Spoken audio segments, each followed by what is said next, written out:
And that was a eye opener for me, that what is an acceptable story in a different culture, different cultural context, may not be acceptable in our cultural context. And the same is true the other way around. Something may be acceptable here, but not in another cultural context.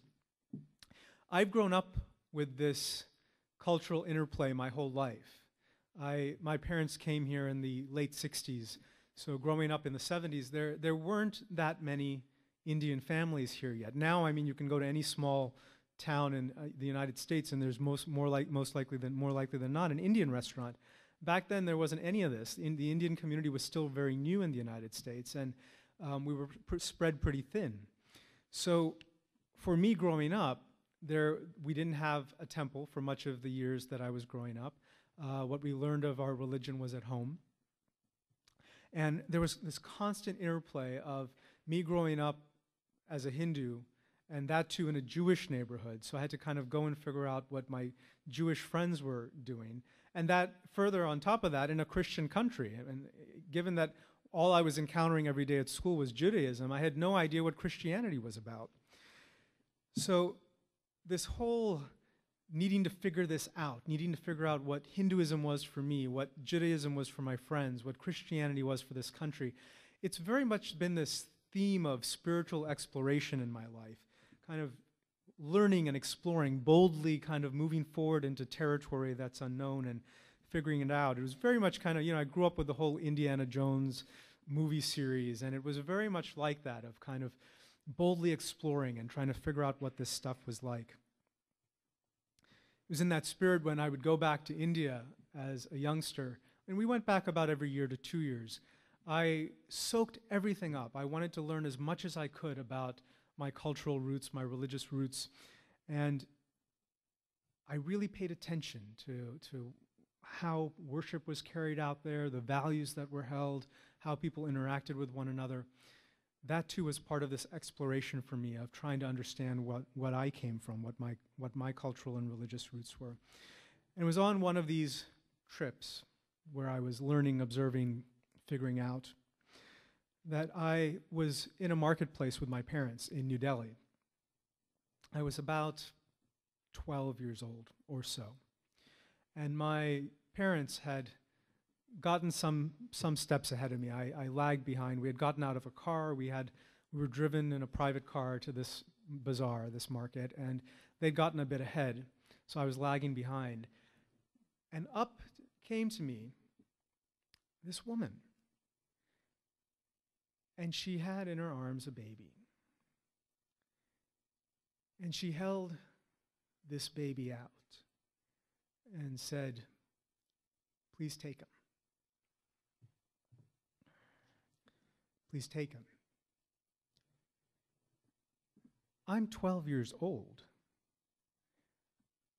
I'm in shock and I don't even know what to say. Nobody's ever offered me a baby before. But then I'm also just mystified that a mom could want to give her baby away to a 12-year-old, no less. And it occurred to me that she probably saw us come in this private car, chauffeur-driven car, get out, see how we were dressed. We were obviously wearing Western clothes. And she came to the conclusion, probably rightly so, that compared to her and compared to most Indians, we were extremely wealthy.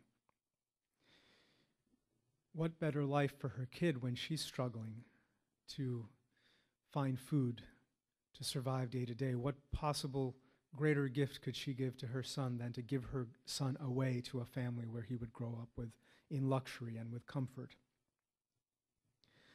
I was shocked, and I went to my mom, and this woman followed me with this baby in her arms, repeatedly saying, "Please take him, please take him." Catching up with my mom, she had a few words. My mom offered some words of comfort and sent this woman on her way. But that experience stayed with me. I mean, it stayed with me for over 25 years. It's still very poignant. It still can be hard to tell because it's so striking, so profound in its implications. And I've sat with those implications for those 25 years since this actually happened, I found myself wondering, what is it about my own faith that might have helped this woman, that might have given her a sense of hope amidst the despair she was feeling? She was clearly feeling despair. How could she have turned to our faith, the faith that I grew up in, the faith that was hers, in order to find comfort? And I began, as I continued learning more about my religion, I began exploring where is their hope, where is their possibility in my faith? And I didn't quite find it. What I found was the opposite of that, actually. I found the Hindu concept of karma. And the way karma is understood here, another concept, dharma, which I'll mention, that too is understood here a bit differently. In fact, quite differently than how the terms are understood in India, in traditional Hinduism. In traditional Hinduism, what karma, the concept of karma would tell this woman, it's basically this notion that there's a cosmic balance sheet with pluses and minuses, and at the end of each lifetime, it gets tallied up. And if you have a net positive at the end of your lifetime, you get rewarded with a better birth, you come back wealthier, more comfortable, with better health, whatever it might be. Or if it's really, really, really a lot of positives, you achieve what's known as nirvana, you transcend this cycle of birth and death altogether. Or if you have negatives, a net negative, you can come back as something considered a lower life form. You can come back as somebody who suffers, who isn't as comfortable as you have been in this lifetime. Or you can even come back as an animal or as an insect or something else. The concept of karma in traditional Hinduism would say, this woman deserves to suffer. She's clearly done something in a previous lifetime that was really bad. And therefore, this time around, she's paying the price for mistakes she made in an earlier time. She just doesn't know what those mistakes are. What is she supposed to do with that? This theology of suffering, this theology of you deserve to suffer, therefore you're suffering. What do you do with that? You know, she was clearly either unemployed or employed in work that paid very little. This concept of karma is entwined with another concept well known here called dharma. Again, understood very differently in the Indian context than it is here. In the traditional Hindu context, dharma refers to doing one's religious duty. And doing one's religious duty in terms of what you're born into in your particular lifetime, your caste, your position, your status. It's basically a philosophy that says, don't rock the boat. If you're born into poverty, you likely deserved to be poor. You've done things to earn that status. So live the best life that you can as a poor person.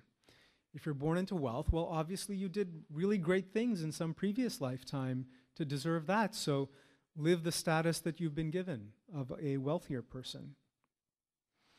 There's no concept of social mobility or vocational mobility in Hinduism.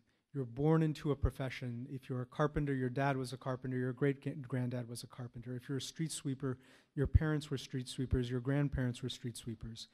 You're born into a status, you can't change it. You deserve the status you're born into.